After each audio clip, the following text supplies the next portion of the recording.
Hello मेरे प्यारे भाइयों, कैसे हो सभी। आशा करता हूँ सभी अच्छे होंगे और अच्छे से मेरे भाई पढ़ाई कर रहे होंगे। तो मेरे प्यारे भाइयों, आज हम इस वीडियो में कक्षा 10 गणित का अध्याय 14 का इंट्रोडक्शन परिचय पढ़ेंगे। अध्याय 14 में क्या है, प्रायिकता है। तो प्रायिकता क्या होती है पहले तो ये जानते हैं। देखो, प्रायिकता होती है मेरे भाई, प्रायिकता किसे कहते हैं? प्रायिकता किसी घटना के घटित होने या निश्चित घटनाएं घटित होने के संख्यात्मक मान को क्या कहते हैं? प्रायिकता कहते हैं। कैसे संख्यात्मक मान? ऐसे मैंने कहा कि एक सिक्का है, उसको एक बार उछालने की प्रायिकता तो क्या हो सकती है? एक सिक्का है तो देखो, एक सिक्का को उछालोगे आप तो चित्त और पट दोनों आ सकते हैं, मतलब हेड और टेल। हेड और टेल दोनों दो तरीके से आ सकते हैं। ठीक है, हेड और टेल आ सकते हैं, जबकि दो इसी तरीके से आ सकते हैं, मतलब इनके दोनों के जो संभव परिणाम है बराबर आएंगे, सांप्रायिक परिणाम आएंगे इन दोनों के। ठीक है, उनको क्या कहते हैं? सांप्रायिक घटनाएं, सांप्रायिक परिणाम।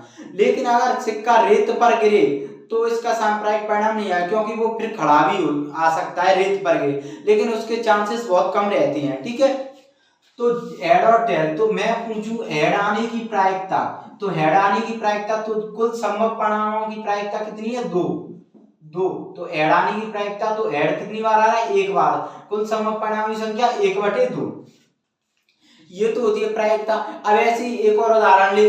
देखो, हम कभी कभी जाते हैं कि स्कूल जाते हो आप, तो आप सोचते हो कि आज वर्षा होगी, लेकिन नहीं होती है। फिर आप सोचते हो 2-3 दिन वर्षा होगी, तो नहीं होती है। लेकिन आप छतरी लेकर जाते हो, लेकिन आप सोचते हो कि वर्षा हो ही नहीं रही है, तो छतरी घर पर मतलब रख जाएं, लेकिन फिर आप छतरी घर पर रख जाते हो, उसी दिन वर्षा हो जाती है। तो ये क्या हो गई? ये इसका मतलब है कि वर्षा क्या है? वर्षा, ये वर्षा है ना मेरे भाई, ये ये संभव भी है, संभव संभव और ये असंभव। मतलब संभव क्यों है कि वर्षा हो भी सकती है और छाता ले जाओ और नहीं भी हो सकती है। ठीक है, आप इसको सांप्रायिक घटना नहीं कह सकते, क्योंकि ये दोनों तरीके से हो रही है। इसको आप सांप्रायिक घटना कह सकते हो। ठीक है, अब दूसरी बात, अब क्या होती है, आगे चलते हैं। प्रायिकता है मेरे भाइयों, तो इसमें होती है प्रारंभिक घटनाएं। अब प्रारंभिक घटनाएं क्या होती हैं, आइए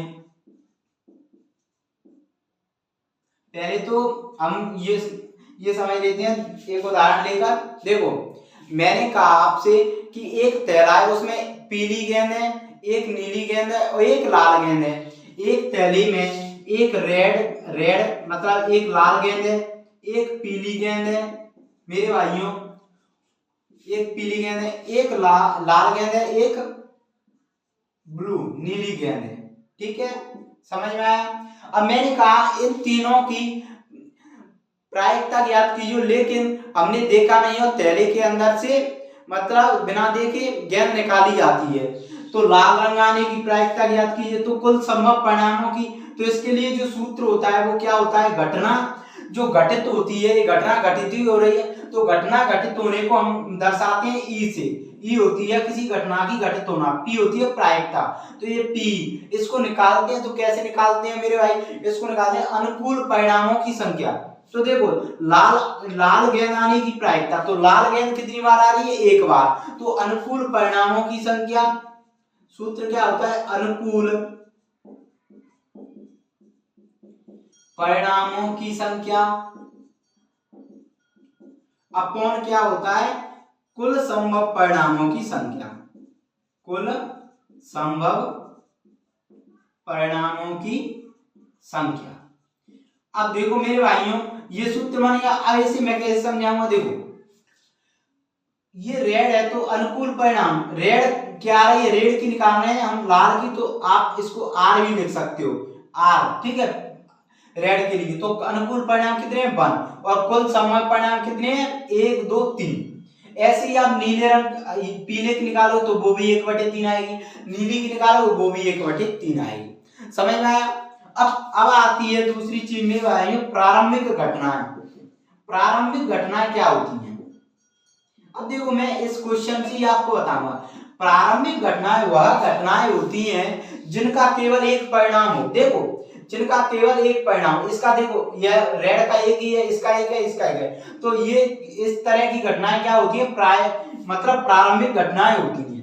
ठीक है, अब दूसरी चीज आती है कि जो सभी प्रारंभिक घटनाएं होती हैं उनकी प्रायिकताओं का योग हमेशा एक होता है। कैसे, देखो इन सभी का, इसकी ये प्रारंभिक घटनाएं क्या है, पी आर प्रारंभिक घटनाएं प्लस पी वाई प्रारंभिक घटनाएं प्लस पी बी प्रारंभिक घटनाएं, इनका जो परिणाम है उनकी प्रायिकता का योग हमेशा एक होता है। देखो सभी का एक है परिणाम का प्रारंभ, तो क्या है, क्या होती है, मतलब इसको आप ध्यान रखना कि किसी भी प्रारंभिक घटनाओं की, किसी भी का परिणाम प्रारंभिक घटनाओं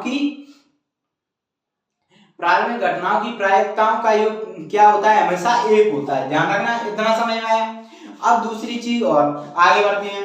मैंने कहा कि संभव परिणाम मतलब किसी घटना के घटित होने की प्रायिकता हमेशा क्या होती है, किसी घटना के घटित होने की प्रायिकता हमेशा एक होती है। ठीक है, और किसी घटना के न घटित होने की प्रायिकता मतलब असंभव घटनाओं, उसकी क्या होती है, 0। अब इसको उदाहरण सहित समझा। देखो घटना घटित कैसे हो रही है। अब मैंने कहा एक सिक्का है वो उछाला जा रहा है, एक पासा है वो फेंका जा रहा है, तो ये तो क्या है, एक प्रायिकता है, मतलब घटना घटित हो रही है।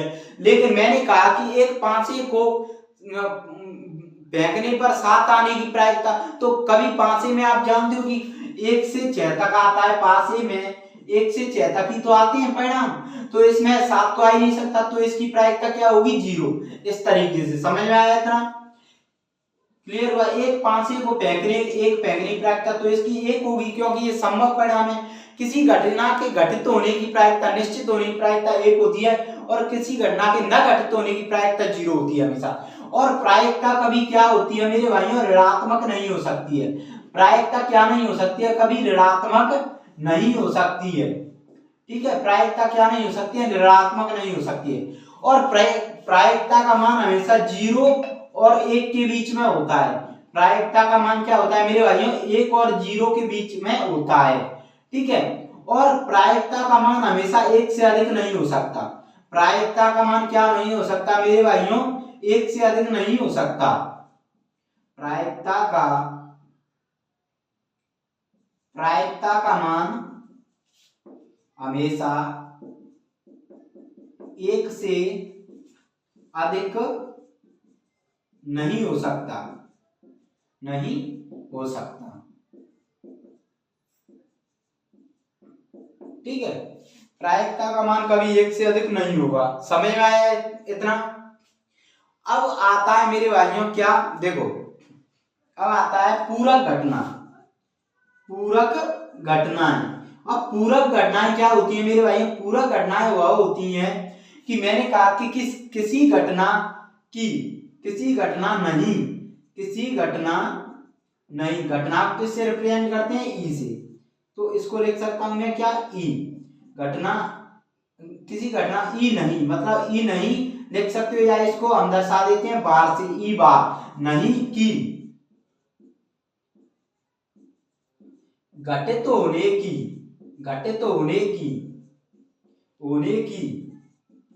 ई नहीं की, ये घटना पूरक घटना कहलाती है। पूरक घटना कहलाती है। इसके लिए सूत्र क्या बनता है मेरे भाइयों, इसके लिए सूत्र बनता है कि घटना की घटित होने की प्रायिकता P प्लस घटना की न घटित होने की प्रायिकता P नहीं, या ई बार रख सकते हो, इक्वल टू ए।